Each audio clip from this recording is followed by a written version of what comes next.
Alright, let's get started. Incision time, 9:45. A manly voice said out loud, jolting me awake.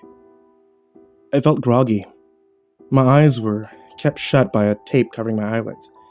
I tried to call out for help, but quickly realized I couldn't form any words, nor move a single muscle. Was I paralyzed? Had I been in an accident? My mind was too shattered, unable to recall even the simplest information. Prepare the device, part 108. We don't have much time to get it into place, another voice said. A sharp pain shot through the back of my head, immediately followed by warm liquid trickling down my neck. I wanted so desperately to cry out in pain, but I could do nothing but listen to what happened as something dug deeper into my skull. Apply pressure right there, will you? Don't you see the bleed? The first voice said.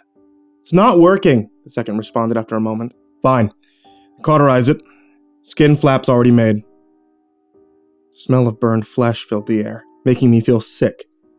Luckily, I could feel my stomach had already been completely emptied. I knew I hadn't eaten in quite some time. Then it dawned on me. Surgery. I was in surgery. But I hadn't fallen asleep, and I couldn't move. The surgeon continued to burn my bleeding flesh, and as the pain intensified, I struggled to think back. All I had was a vague memory of a disease, some sort of cancer growing inside my abdomen. If that was the case, what were they doing inside my head? How's he holding up? One of them asked. His BP and heart rate are a bit high, but he's under for sure, don't worry, another responded. While I could hear and feel everything they did, I had no means of communication. Prefer to drill? They started to drill up, shaking my body as they put it against my skull. The vibrations didn't hurt, but the cracking sound produced as they dug through is one I'll never forget. Shit. Did you go too deep? Nah, he's fine. Once the bone was cut through, the pain slowly disappeared. While the brain having no pain receptors itself, I could do nothing but listen to the sickly squishes as they rummaged around inside my head. The device charged yet? The surgeon asked. Charged and ready, doctor. I felt a vague sense of pressure as something was pushed deep inside my head. Desperate and terrified, I tried to think about the moments before surgery. I'd gone in for a tumor on my pancreas, and while I'm no anatomy genius, that shouldn't be anywhere near my head. Put the electrodes around the device entry, set it to 650 milliamps. A high-pitched tone was produced as they powered up the device, followed by a violent jolt, and then darkness. When I finally regained consciousness, I was lying in a hospital bed. A smiling woman stood in front of me. I recognized her as one of the prep nurses, but I hadn't caught her name yet. Everything went great, Mr. Jones. We got it all, she said, ecstatic. Oh, what happened? I responded. It's all right. The drugs might make you a bit woozy, but you'll be good in another hour or so. A doctor I hadn't seen before entered the room, holding a chart and a syringe containing a crimson but transparent liquid. Good afternoon, Mr. Jones. My name is Ethan. I'm just here to check up on you and finish the treatment. I peeked down at my abdomen. It stung. It was covered in a large bandage. Does it hurt? He asked. Yeah, quite a bit, actually. We'll up the dose of your pain medication in a moment, but first, let me give you the final part of your treatment now.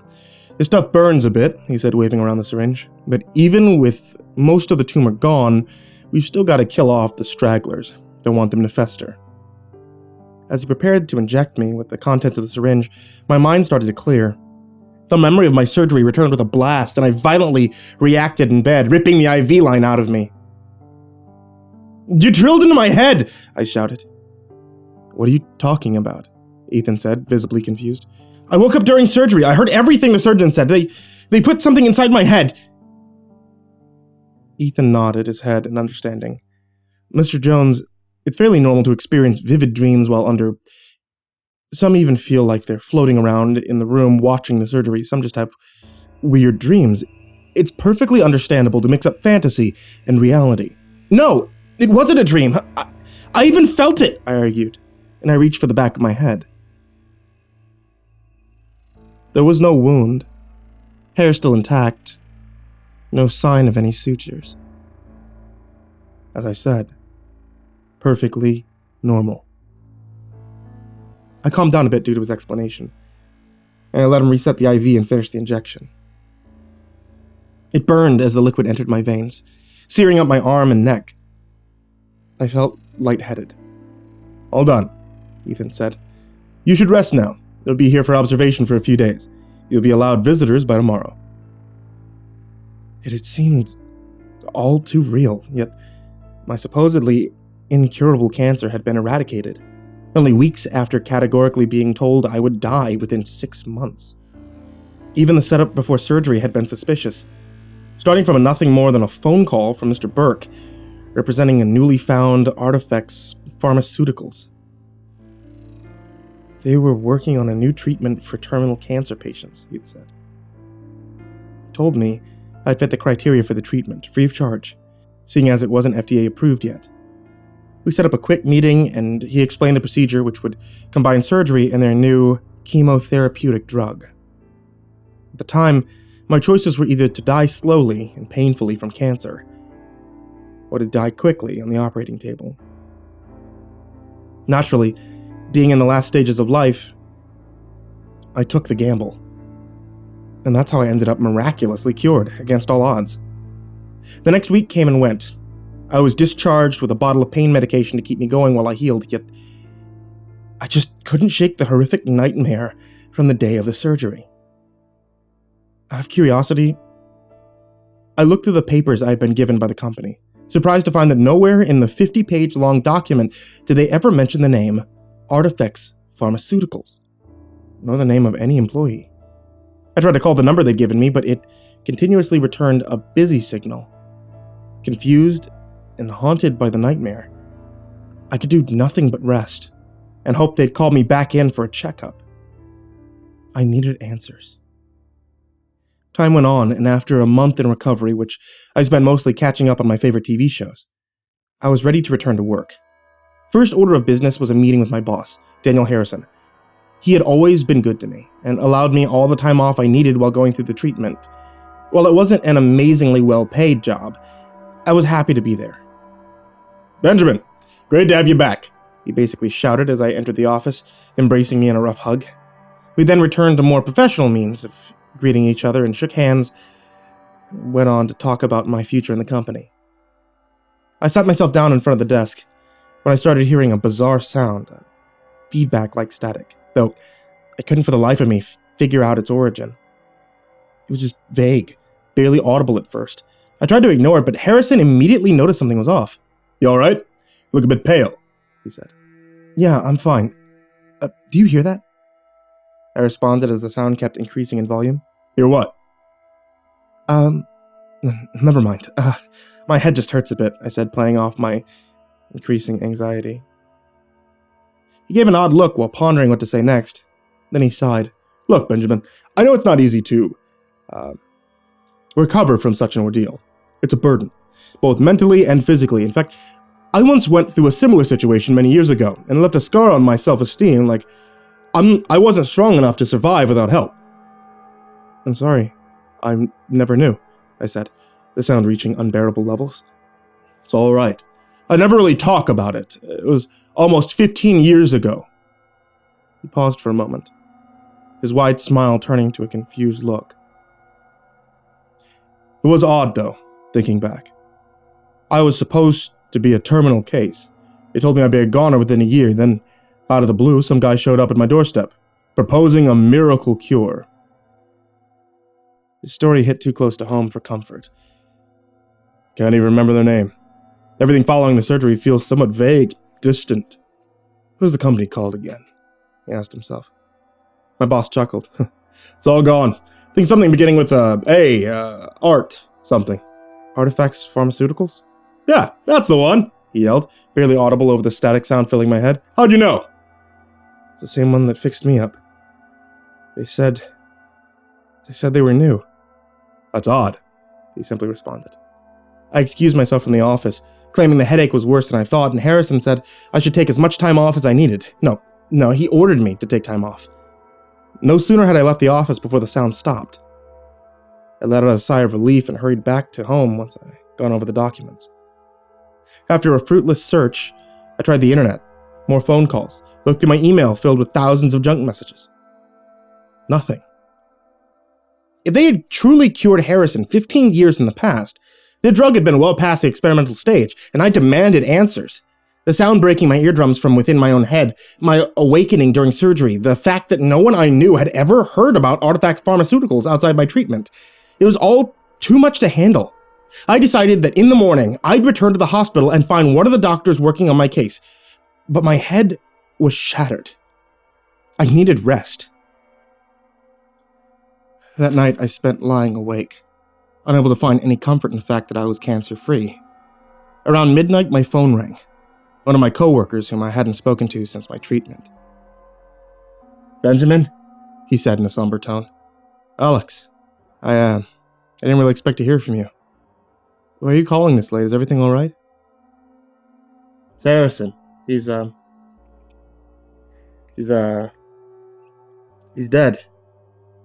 "Dead? How? When?" Apparently, Harrison had suffered a brain hemorrhage from an undiagnosed brain aneurysm not long after I left the day before.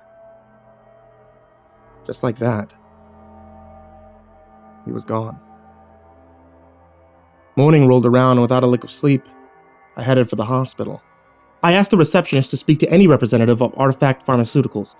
She claimed she'd never heard of such a company. When I then asked for one of the doctors, I realized I couldn't exactly remember their full names, so I asked if anyone in the surgical department was named Ethan. After doing a quick search on the computer, she simply shook her head. Defeated, I left without answers. I continued the fruitless internet search for a couple of weeks, but work quickly occupied most of my time. It was a dreadful place in the wake of Harrison's death. New management took over. I had to start moving on with life. After half a year, I started to settle down in my life. Free from disease, but with an additional few pounds gained from the recovery. In a futile attempt at combating the weight gain, I returned to the gym, spending most time running aimlessly on the treadmill. I was just reaching my first mile, a huge achievement for someone like myself, when the god-awful feedback returned, almost knocking me clear off the treadmill. I glanced to my side, noticing a man in his mid-40s who just started running next to me. Unlike myself, he was in an ungodly well-kept shape, wearing an oversized tank top, revealed a massive surgical scar on the side of his chest, nicely decorated with a tattoo of a tree, reading Arbor Vitae beneath it. He noticed my pained expression and stared. "You alright, mate?" he asked as he walked towards me. The sound intensified as he got closer, making me clutch my ears in agony. As suddenly as it had begun, the sound just stopped. The man in front of me fell over to the ground, briefly seizing before lying there, lifeless. He'd suffered a brain hemorrhage. At least, that was as much information as I could get from the gym staff. I knew it was more than that. The man had died, just like Harrison. That horrific sound preceding his sudden demise. Following the gym event, I visited 3 separate doctors, begging them to have a look at my head. CT, MRI, whatever they could offer, I'd take it. I even told them about my cancer treatment, but no record of my hospitalization even existed. The first doctor recommended a shrink. The second was clueless. Only the third agreed to give me a scan to check for anything abnormal. "Well, Mr. Jones, luckily we settled for the CT because the MRI would have torn your brain to shreds. You really should have told me you had some kind of implant. Aside of that, the starburst basically made your scan unreadable." "Excuse me?" I said, confused but not entirely surprised that something in there didn't belong. "I'm sorry, a starburst is what happens when we put metal in a CT scanner. That's far better than putting you inside of a giant magnet. What implant?" I interrupted. The doctor showed me a section of the CT. A large flare-looking artifact covering most of the picture. But in its center was a diamond-shaped metal object. "I have to ask, have you had any brain surgery at all? Can't for the life of me figure out what that thing is, but it's clearly not a physiological formation," the doctor said, pointing to the thing inside my head. I don't know." "Well, have you been in any accidents? Maybe a car crash? Any other type?" Sometimes debris stuck inside you can travel through your blood vessels, regardless of where the original injury was. I had pancreatic cancer stage 3. They did surgery, they gave me some experimental treatment, but what exactly did they give you? He asked, sounding more curious than concerned. It was an injection, I think, and it was only once following the surgery. Look, Mr. Jones, I'm not an oncologist, but as far as I know, there aren't any single injections on the market that can cure cancer.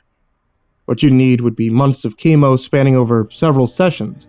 Whatever they gave you, it wasn't for the cancer. He looked over my head,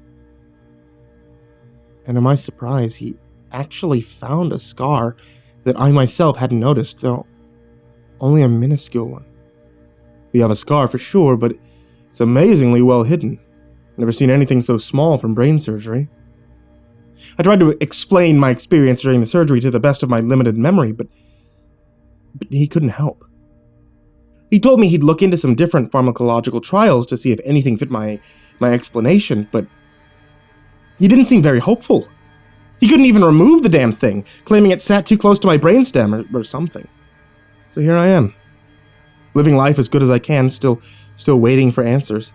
Maybe now and then the sound will return, and when it does, I just stop dead in my tracks and run the other way. I can't let anyone else die simply by getting too close. Whatever they did to me, I'm not alone. There are others out there with the same implant, and I fear we'll just have to wait to see what their purposes are.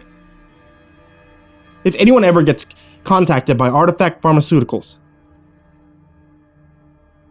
don't agree to any of their miracle cures. They're not trying to help us.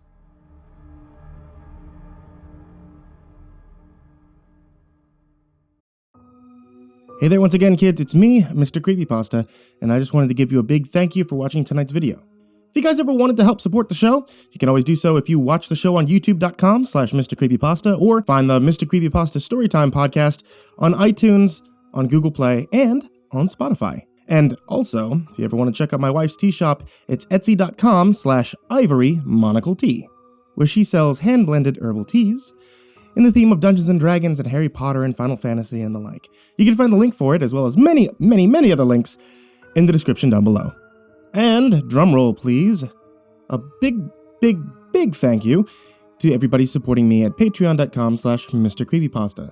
People such as Taysia-lynn, Genobaga-Arneho, Daniel Poulsen, Trace Miles, Jordan Alexander Sanchez, Wayne Milstead, Dr. Strawberry, Chompski, Ken Lando Higuchi, Brianna Tine-Janzen, Nicholas Saeid Alyain, Buddy Burroughs, Stephen Van Huss, Kai Albertson, Goonington, G Weevil 3, Chance Burnett, Diane Kraus, Asia, Gabrielle the Baca, TheRedOakShieldVirus, Sindee Barney, Titty Connoisseur, really?